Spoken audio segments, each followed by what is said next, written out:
এতে কষ্ট সহে সীতা কিন্তু মন্দিরর না রাম মন্দির এটি এটি ভুল করে পান্ডিয়ান কিন্তু বদনাম হুয়ে নবীনা এটি এটি রাতি সারা কান্দে নমিতা কিন্তু নাটকর না কেতে কান্দিবু রে গৌর দাস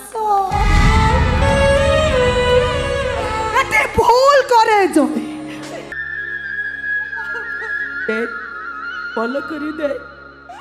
ବାପାଙ୍କ ଗୋଡ଼ କେମିତି ଫାଟି ଯାଇଛି ଦେଖ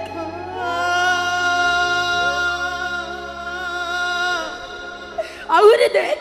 ଦେଖ ବାପାଙ୍କ ପେଟ ପିଠି ହାତ ଗୋଡ଼ କେମିତି ମାଡ଼ର ରୁଳା ପଡ଼ିଛି ଭଲ କରି ଦେ ଦେଖ ଭଲ କରେ ଇଚ୍ଛା ହଉଛି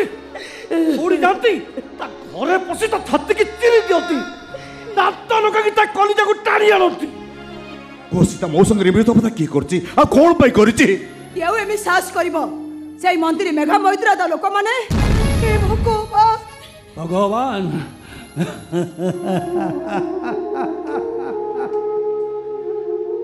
ଆଜିର ବଡ଼ ବଡ଼ିଆ ମାନଙ୍କ ଦ୍ୱାରା ଭଗବାନ ଏଠି ପରିଚାଳିତ ରେ ମା ବଡ଼ ବଡ଼ିଆ ମାନେ ଚାହିଁଲେ ଭଗବାନଙ୍କ ଦୁଆର ଖୋଲେ ଆଉ ବଡ଼ ବଡ଼ିଆ ମାନେ ନ ଚାହିଁଲେ ଭଗବାନଙ୍କ ଦୁଆର ବନ୍ଦ ସେଇ ବଡ଼ ବଡ଼ିଆ ମାନେ ଚାହିଁଲେ ଭଗବାନଙ୍କ ଘରେ ଆଲୁଅ ଜଳେ ଆଉ ସେଇ ବଡ଼ ବଡ଼ିଆ ମାନେ ନ ଚାହିଁଲେ ଭଗବାନଙ୍କ ଘର ଅନ୍ଧାର ଏଠି ଆମ ଭଳି ଗରିବ ମାନଙ୍କ ଦୁଃଖ ଶୁଣିବ କିଏ ରେ ମା ଆରେ ସହିବା ଶିଖ ନିଜ ଆଖି ଲୁହ ନିଜେ ପୋଛିବା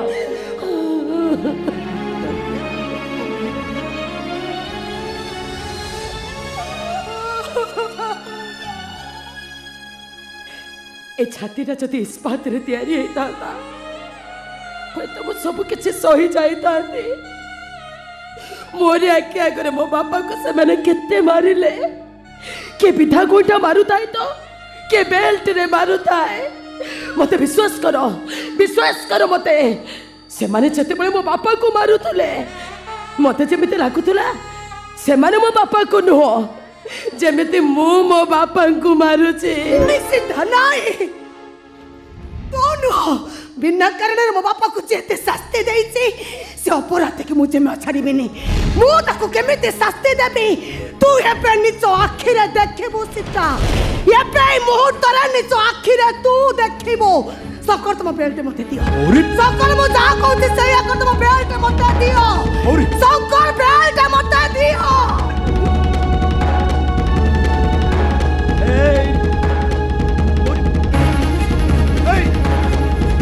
और कहलो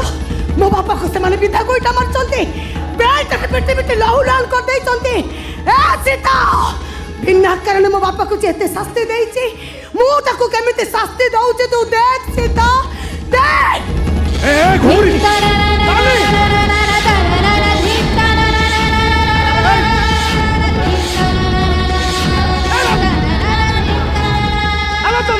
खराब है यार तू कल पागल है गलनी तू ठीक कहछो ओरे मु जते पागल होई जेबी पछ कथा किछि मने पड़िबनी मु सब कथा भूली जेबी क्या करे मु पागल होई जेबी पागल ए गौरी अरे मु कथा सुनो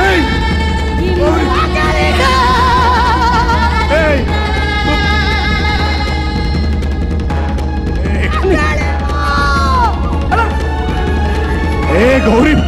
अरे तुम एमती मोर हारी जाऊ रे बिना जोतरे युद्ध असंभव युद्ध हारुवा लोक को पराजित कहती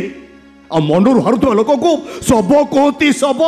पृथ्वी को आलोकित करने को हेले सूर्य को जलिबा को हुए तपर अनेक गौरी आम चारि पार्श्व भर्ती अछंती समान पे तो आगु को जीवा को हबो कष्ट सहिबा को हबो कष्ट कष्ट एते कष्ट सहे सीता किंतु मंदिर ना राम मंदिर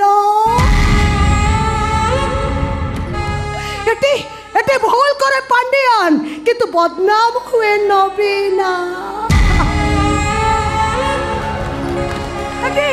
एते राति सारा कांदे ନମିତା କିନ୍ତୁ ନାଟକର ନା କେତେ କାନ୍ଦିବୁ ରେ ଗୌର ଦାସ ଏତେ ଭୁଲ করে ଜଣେ ଭୁଲ করে କିନ୍ତୁ କଷ୍ଟ ସରେ ନିରିଆ ଝିଅର ନିର୍ଦ୍ଦୋଷ ବାପା କେତେ ମାରିଲେ ରାକ୍ଷସ ଗୁଡାକ ମୋ ବାପାକୁ କେତେ ଗୋଲମୋଲ କରି ମାରିଲେ ତମକୁ ଧର୍ମ ସହିବନି ରେ ବେଇମାନ ପଶ ତମକୁ ଭଗବାନ ଏମିତି ଦଣ୍ଡ ଦବ ଯୋଉ ଦଣ୍ଡର ତମର କ୍ଷମା ନାହିଁ ମୋ ବାପାର ଆଖି ଲୁହରେ ତମେ ଚଳି ପଡ଼ି ପାଉଁଶ ହେଇଯିବ ମୋ ବାପାର ଆଖିର ଲୁହରେ ପାଉଁଶ ହେଇଯିବ ଆମକୁ ବଞ୍ଚିବାକୁ ହେଲେ ଆମ ସମସ୍ତଙ୍କୁ ଏ ଘର ଛାଡ଼ି ଚାଲି ଯିବାକୁ ହବ ଆଉ ଯିବା ପୂର୍ବରୁ ଥାନାରୁ କେସ୍ଟାକୁ ବି ଉଠେଇବାକୁ ପଡ଼ିବ ତା ନହେଲେ ସେମାନେ ଆମକୁ ଶାନ୍ତିରେ ବଞ୍ଚିବାକୁ ଦେବେନି ତାମାନେ ଆମେ ହାରିଗଲେ ନା ଲୋପା ଆମେ ଆମ ଗୌରୀ ନାନୀକି ନ୍ୟାୟ ଦେଇପାରିଲେନି ନା ହଁ ରେ ଅନାମ ଆମେ ହାରିଗଲେ କିଏ କହିଲା ଆମେ ହାରିଗଲେ ସେମାନଙ୍କର ଟଙ୍କା ଅଛି ସେମାନେ ସବୁ କିଣି ନେଲେ ସେମାନଙ୍କର କ୍ଷମତା ଅଛି ମାଡ଼ ମାଡ଼ି ରକ୍ତ ଝରେଇଲେ ହେଲେ ଆମ ପାଖରେ ଧର୍ମ ଅଛି ଯେ ଆମ ପାଖରେ ଠିଆ ହେଇଛି ଜାଣିଛ ଆମ ପାଖରେ ଏମିତି ପ୍ରମାଣ ଅଛି ଯାହା ସାହାଯ୍ୟରେ ସେ ବାପ ହାତର ଦିଟା ହାତ କଡ଼ି ପେବା ନିହାତି ନିଶ୍ଚିତ ଆଉ କିଏ ପ୍ରମାଣ ସାକ୍ଷୀଠାରୁ ଆରମ୍ଭ କରି ମେଡିକାଲ ରିପୋର୍ଟ ପର୍ଯ୍ୟନ୍ତ ତାଙ୍କ ସପକ୍ଷରେ ଆମକୁ ଆଉ କିଏ ପ୍ରମାଣ ଦବ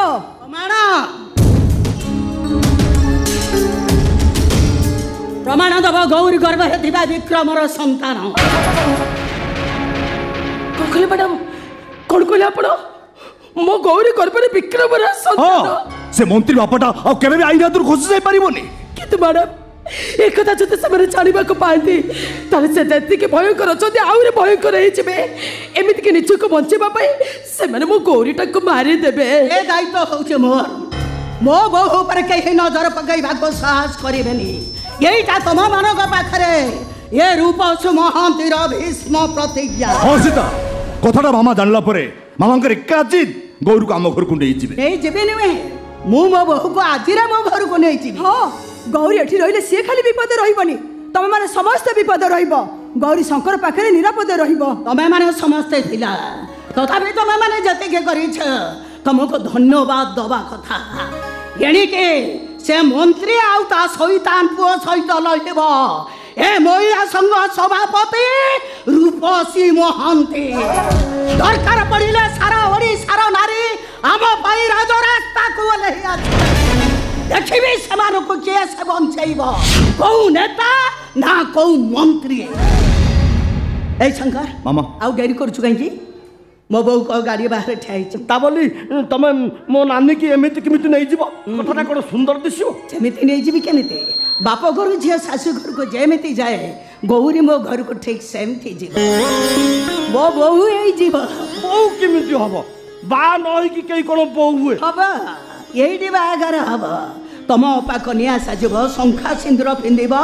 ତାପରେ ଆମ ଘରକୁ ଯିବ